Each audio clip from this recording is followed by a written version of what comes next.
आई एगो भक्त बबुआ कि जब सावन का महीना चढ़ता आज जब डमरू के आवाज सुनता तो बाबा के नाम में पगला जाता आ कहत का बा बाबू हो कि जब बाजे डमरुआ डम डम नदिया भी गावे सरगम कि जब बाजे डमरुआ डम डम नदिया भी गावे सरगम। क्या बात है बाबू जब बाजे डमरुआ डम डम नदिया भी गावे सरगम।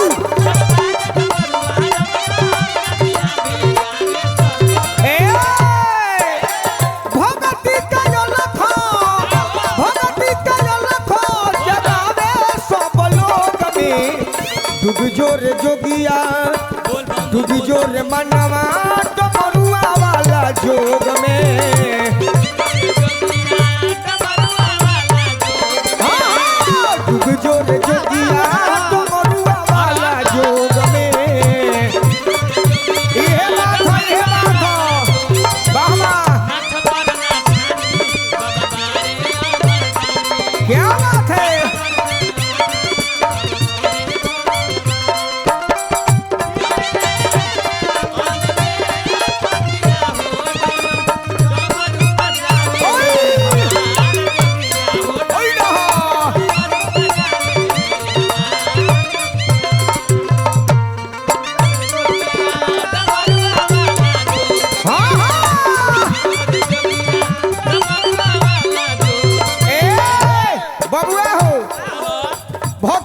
बाबा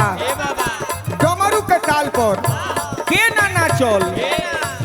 डमरू के ताल पर नाचे मुनि ज्ञानी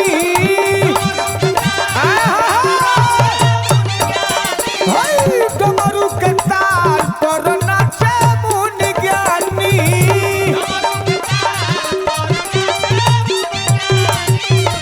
से सासुरे सयौरी गिरजा भवानी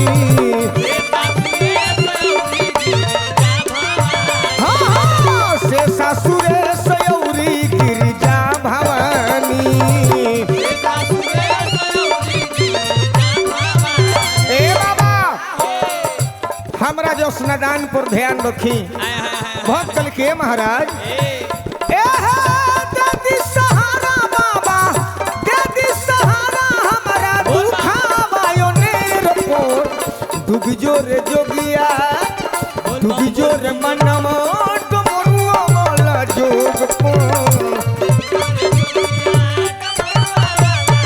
जोग जोर मनम हो डमरुआ वाला जोग में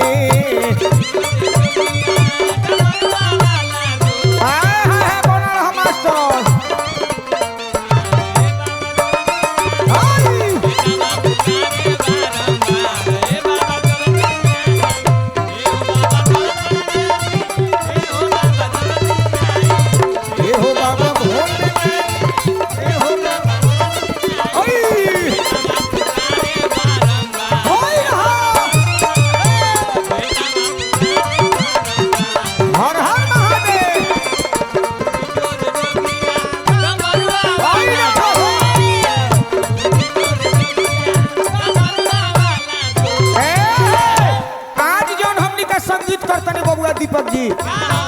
जौन हमनी का गाना गावत नहीं जा एकर उत्पत्ति कहाँ से भइल ए सातों सुर के मालिक बाबा भोलेनाथ के डमरू हो कहे के भाव सातों सुर से निकलल बा डमरू के ताल से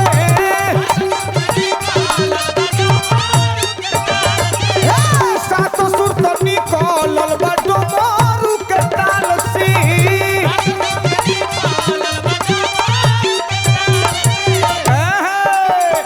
नहिया लगा लो संतोष तू महाकाल से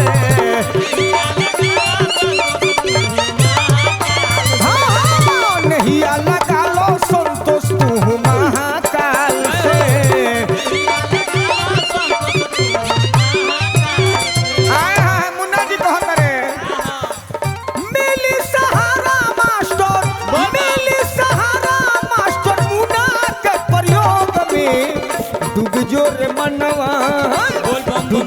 जोर मनवा